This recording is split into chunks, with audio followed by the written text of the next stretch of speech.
Hello everyone. आज हम राग परज के बारे में बात करेंगे। परज की उत्पत्ति, परज के बारे में बात करेंगे। आज मैं इम्पोर्टेंट क्वेश्चन डालूंगी रागों से रिलेटेड। हर राग पे एक टॉपिक बनाऊंगी जिससे कि जो इम्पोर्टेंट क्वेश्चन बनते हैं वो उसके बारे में मैं आपको बताऊंगी। अब हम सबसे पहले परज की बात करते हैं। राग परज की उत्पत्ति जो मानी जाती है वो पूर्वी थाट से मानी जाती है, क्योंकि इसमें रेधा, कोमल और दोनों मध्यम प्रयोग किए जाते हैं।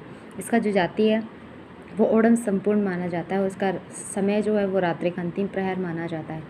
इसके आरोह अवरोह अवरोह देखोगे नीसा ग, मा तीव्र लगता है प, धा कोमल पा, माधा नीसा।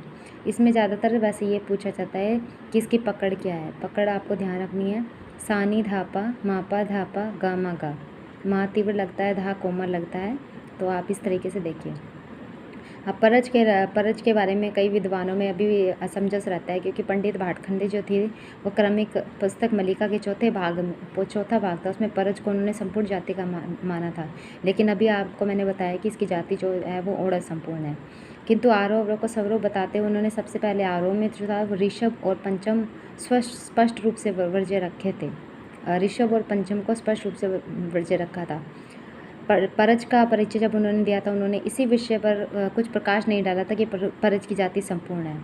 साथ ही साथ आरोह में नीसा ग म ध नी सा किस प्रकार संभव है, इस प्रकार का स्पष्टीकरण भातखंडी ने आलाप को देखने से किया था। उन्होंने आरोह में कभी कभी ऋषभ और पंचम भी प्रयोग किया है। शायद इसलिए उन्होंने संपूर्ण जाति का राग माना है, क्योंकि अभी आपको बताया आज जो वर्तमान में जो परज राग का संपूर्ण है कि उसमें रे और पंचम उसमें आरोह में यूज़ नहीं होता। लेकिन जो शारंग देव थे उनकी अगर हम पंडित भातखंडे की जो क्रम मलिका देखते हैं, उसके अंदर उन्होंने ऋषभ और पंचम का प्रयोग कभी कभी किया है। शायद इसलिए उन्होंने संपूर्ण जाति का माना इसको। इसकी जाति के विषय में विद्वानों में थोड़ा मतभेद है। अवरोह तो संपूर्ण लोग मानते ही हैं, किंतु आर्य कुछ विद्वान ओड़ी जाति का मानते हैं और कुछ षाड़व जाति का मानते हैं। इसका ओढ़व संपूर्ण प्रकार समझाते हैं कि षाड़व संपूर्ण प्रकार के आरोह में ऋषभ वर्जित करते हैं। जब कुछ विद्वानों ने षाड़व संपूर्ण का माना है, परज राग को षाड़व संपूर्ण का माना है, वो इसलिए माना है क्योंकि उन्होंने रे वर्जित किया है आरोह में, और कुछ ने पंचम का प्रयोग वक्र रूप में किया है।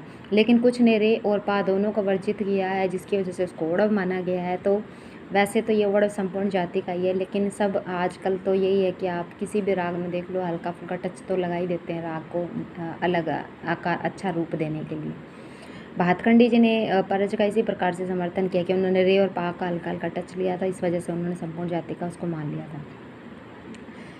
कठिनाई ये उठती है कि जाति तो संपूर्ण और आरोह के अवरोह में रे व पा गायब है, इसलिए लेखा मत अनुसार षाड़व संपूर्ण जाति का राग मानते हैं। आरोह में पंचम वक्र लगाते हैं, ऋषभ मध्य सप्तक में वर्ज्य होता है, किंतु अल्प माना जाना चाहिए। अगर इस दृष्टि से हम देखते हैं तो नीसा ग म प ध प म ध नीसा, इस तरीके से इसका स्वर बनेगा।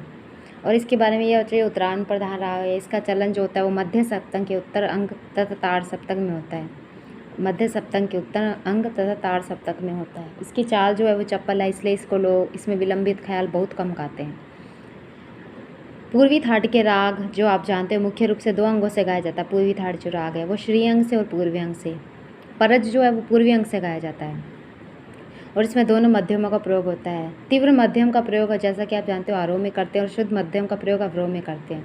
इसमें कई बार क्वेश्चन पूछा जाता है कि तीव्र मध्यम जो है वो कहाँ से, कौन सी राग से लिया गया है, तो आप बसंत राग का आंसर दोगे। और अगर शुद्ध माँ पूछते हैं तो कालिंगड़ा दोगे, क्योंकि इसमें बसंत और कालिंगड़ा का मिश्रण है। परज राग किन दो रागों का मिश्रण है, तो वो बसंत और कालिंगड़ा का। ठीक है। परज के स्वरूप को देखने से तो यही लगता है कि इसमें कलिंगड़ा और उसका मिश्रित रूप है। पूर्वांग में अगर पूछा जाए, पूर्वांग में तो कलिंगड़ा है, उत्तरांग में बसंत है। ठीक है। क्योंकि माँ तीव्र में अगर आप बसंत राग में देखोगे, बसंत राग ही पूर्वी थाट का राग है, तो उसमें अगर आप देखोगे तो माँ तीव्र यूज़ होता है, तो इसलिए आप माँ तीव्र जो बसंत से लिया गया है। इसमें कालिंगड़ा राग से बचने के लिए क्या करते हैं, धा कोमल पा गामा गा के बाद में मागा रेसा जोड़ देते हैं, और उत्तरांग में बसंत से बचने के लिए नी पर न्यास करते हैं। माधा नी, सानी, धनी, यानी नी पर ज़्यादा जोड़ देते हैं उत्तरांग में। अगर परज को बसंत से बचना होता है तो माधा नी, मा तीव्र आप जानते हो, धा कोमल और नी। इसकी जाति षाड़व संपूर्ण भी मानी गई है। कभी कभी सप्तक के आरोह में अगर आप देखो तो ऋषभ प्रयोग कर देते हैं, जैसे नी रे तार रे गा तार रे सा नी धा नी सा। राग परज को प्रमेल प्रवेशक राग भी कहा जाता है, क्योंकि भैरव थाट के रागों का समय इसके बाद प्रारंभ हो जाता है। परज में दोनों मध्यम का प्रयोग हो जाता है और उसमें बसंत और कलिंगड़ा का मिश्रण है। और कई बार पूछा जाता है कि इसके न्यास के स्वर कौन से हैं, तो ग, प, नी और सा, तार, सा इसके न्यास के स्वर है। इसके संप्राकृतिक राग तो मैंने बताई दी, कलिंगड़ा और बसंत है। बसंत पूर्वी थाट का होता है और जबकि कालिंगड़ा जो है वो भैरव थाट का माना जाता है। बसंत को पूर्वी थाट का मानते हैं और कालिंगड़ा को भैरव थाट का माना जाता है। राग परज जो है पूर्वी से भैरव थाट के रागों में प्रवेश करता है। ठीक है, अब इसमें कई बार क्वेश्चन आ जाता है कि परज जो है उसमें रे कोमल जो है उसमें कौन सा लंघन अलप्तव है या अलंघन बहुत्व है। अगर कोमल रे देखते हो तो उसमें आरोह में है जो वो लंघन अलप्तव यूज़ हुआ है। रे कोमल है जो उसमें आरोह में लंघन अलप्तव यूज़ हुआ है और अवरोह में अलंघन बहुत्व यूज़ हुआ है। अब कई बार पूछा जाता है राग परज में दोनों प्रकार का बहुत्व किस स्वर में है, तो ग और नी स्वर में। गा और कोमल नी जो स्वर है उसमें दोनों प्रकार का बहुत्व है। ओके, और अगर पूछा जाए कि धा कोमल पे कौन सा बहुत्व है, तो अलंघन बहुत्व लिखोगे। धा कोमल और माँ कोमल पे अलंघन बहुत्व है। और पूछा जाता है कि परज राग में पा पर क्या है, आरोह में अल्प है और दोनों प्रकार का बहुत्व है। ठीक है, धा कोमल जो है वो अलंघन बहुत्व है। और राग परज और बसंत की तुलना हम अगले वीडियो में करेंगे। अभी तो मैंने सिर्फ इसमें आपको राग परज के बारे में बताया है।